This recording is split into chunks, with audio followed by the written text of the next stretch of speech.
Hello everyone, this is Sanjana from San English Academy.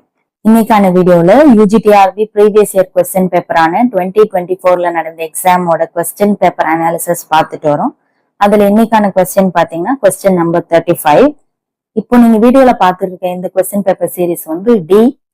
நீங்க வேற ஏதாவது question paper series வச்சிருந்தீங்கன்னா question number மட்டும் சேஞ்ச் ஆகும், மற்றபடி question சேமா தான் இருக்கும். இதுக்கு முன்னாடி உள்ள கொஸ்டின்ஸ் எல்லாம் நீங்க பார்க்கணும்னு நினைச்சீங்கன்னா உங்களுக்கு டிஸ்கிரிப்ஷன்ல லிங்க் இருக்கும், வேணுன்றத பார்த்து செக் பண்ணிக்கலாம். கொஸ்டின் நம்பர் 35 அனாலிசிஸ் பார்க்கிறோம். Who was called arch critic by his admirers?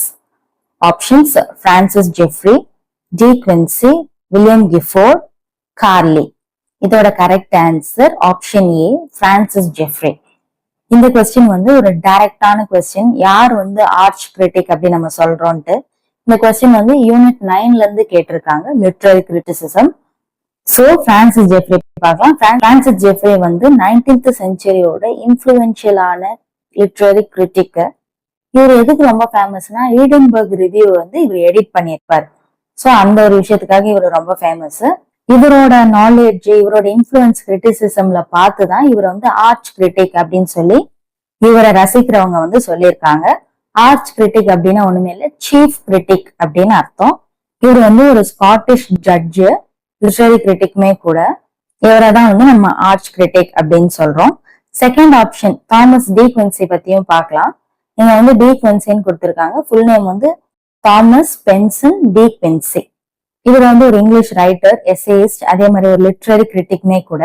இவர் எதுக்கு ரொம்ப ஃபேமஸ் அப்படின்னு பார்த்தா இவரோட ஒர்க்கான confessions of an English opium eater 1821ல பப்ளிஷ் ஆன ஒரு work. Confessions of the English opium eater அப்படின்னா ஓபியம் ட்ரக் சாப்பிடுற இங்கிலீஷ் பீப்புளோட கன்ஃபெஷன்ஸ் எல்லாம் என்னவா இருக்கும் அப்படின்றதுதான் அந்த ஒர்க். இவரோட இன்னொரு ஃபேமஸான ஒர்க் என்னன்னு பார்த்தோம்னா on the knocking at the gate in Macbeth. Macbeth play, Shakespeare எழுதின மேக்பெத் பிளேல ஒரு சீன் வரும். அந்த சீன்ல மேக்பெத்தோட கேஸ்ல வந்து ஒரு கேட் கீப்பர் வந்து பாதுகாத்துட்டு வருவாரு.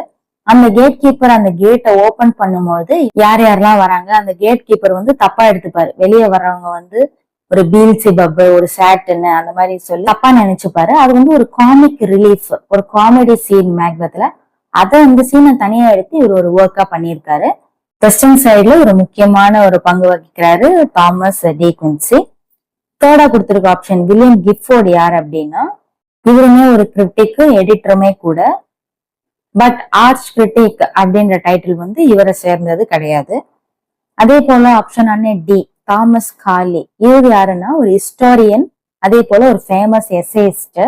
இவரோட ஃபேமஸ் ஒர்க் எல்லாம் என்னன்னு பார்த்தோம்னா meaning of the life, speech is silver, silence is golden, great man theory, captain of industry, the dismal science.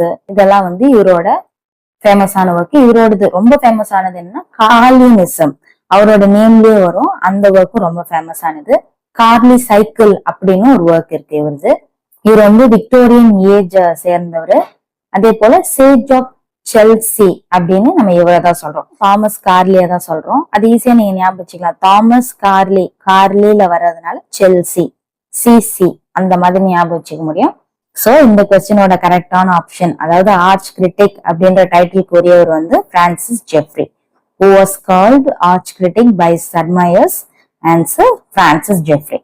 இந்த கொஸ்டினோட அனாலிசிஸ் உங்களுக்கு எந்த அளவுக்கு யூஸ்ஃபுல்லா இருந்தது அப்படின்றத உங்களோட கமெண்ட் செக்ஷன்ல சொல்லுங்க.